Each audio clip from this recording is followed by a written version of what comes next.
नमस्कार मित्रांनो, तुमचं पुन्हा एकदा आपल्यामध्ये स्वागत आहे. आजची भरती म्हणजेच रेल्वे विभागाअंतर्गत आता 11,127 पदांची पदभरती निघालेली आहे.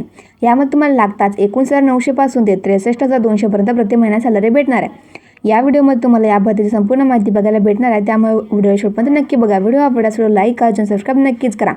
जर तुम्ही अजूनपर्यंत भारतीय डाक विभागाअंतर्गत जी नवीन पदभरती निघालेली आहे, तुम्ही जर ती व्हिडिओ नसेल बघितली तर मी या व्हिडिओ डिस्क्रिप्शनमध्ये त्यावर लिंक देत आहे, तुम्ही ती पण नक्की बघा किंवा चॅनलवर जाऊन बघू शकता. कमेंटमध्ये नक्की सांगा की महाराष्ट्रामधून कोणत्या जिल्ह्यातून तुम्ही माझ्या व्हिडिओ बघता. त्या जिल्ह्यामध्ये जी नवीन भरती येते त्याच्यावर मी तुम्हाला देतच राहीन. बघा, स्क्रीनमध्ये तुम्हाला संपूर्ण जाहिरात दिसत आहे.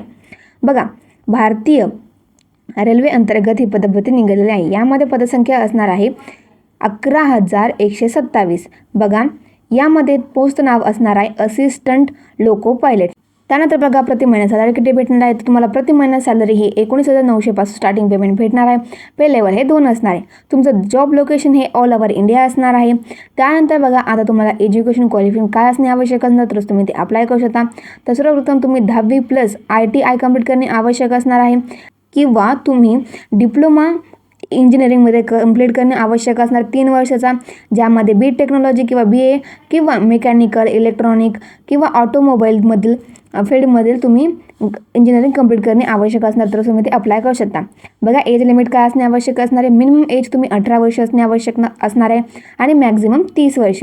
बघा, यामध्ये अशा कोणत्या कॅटेगरी आहेत त्यांना कन्सेशन भेटणार आहे एजमध्ये. तर सर्वप्रथम OBC नॉन क्रिमिनल करता येथे 3 वर्षाचं कन्सेशन भेटेल. SC करता 5 वर्षाचं, ST करता 5 वर्षाचं, PWBD पण तुम्ही UR कास्टमध्ये असाल तर 10 वर्षाचं कन्सेशन भेटणार आहे. PWBD आहात पण OBCमधून येतात तर 13 वर्षाचं कन्सेशन भेटेल. PWBD आहात पण SC कॅटेगरीमध्ये तर तुम्हाला येते 15 वर्षाचं. PWBD आहात आणि पण ST कॅटेगरीमध्ये येतात तर 15 वर्षाचं कन्सेशन भेटणार आहे. त्यानंतर बघा, आता येथे तुमचे सिलेक्शन प्रोसेस काय होणार आहे, तर सिलेक्शन प्रोसेसमध्ये स्टार्टिंग पहिल्यांदा तुमची कम्प्युटर बेस्ड एक्झाम होणार आहे पहिली. त्यानंतर सेकंड तुमची कम्प्युटर बेस्ड एक्झाम होईल. त्यानंतर शेवटला तुमचं कम्प्युटर बेस्ड एक ॲक्टिव्ह टेस्ट होणार आहे आणि त्यानंतर तुमचं मेडिकल चेकअप आणि डॉक्युमेंट व्हेरिफिकेशन होणार आहे.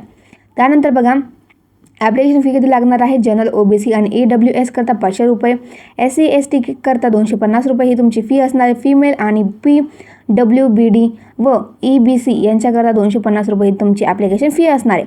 त्यानंतर बघा, आता येथे असे कोणते डॉक्युमेंट तुमच्याकडे असणे आवश्यक असणार तरच तुम्ही ते अप्लाय करू शकता. तर सर्वप्रथम फोटो, सिग्नेचर, आधार कार्ड, PAN कार्ड. त्यानंतर तुम्ही कास्टमध्ये असाल तर कास्ट सर्टिफिकेट, नॉन क्रिमिनल तुमचं 10वीचं 12वीचं, जर तुम्ही ग्रॅज्युएशन कंप्लीट केलं आहे त्याचं सर्टिफिकेट तुमच्याकडे असणे आवश्यक असणार तरच तुम्ही ते अप्लाय करू शकता. बघा, ॲप्लिकेशन स्टार्टिंग डेट ही 15 मे 2026 पासून होणार आहे व ॲप्लिकेशन लास्ट डेट ही 14 जून 2026 असणार आहे. त्यानंतर तुमची एक्झाम इथे घेतली जाणार आहे. मित्रांनो, डिस्क्रिप्शनमध्ये तुम्हाला ॲप्लिकेशन लिंक, नोटिफिकेशन लिंक भेटून जाईल. जे कोणी पण यासाठी पात्र असणार तर नक्कीच फॉर्म भरा. व्हिडिओ आवडल्यास लाईक करायचं, सबस्क्राईब नक्कीच करा.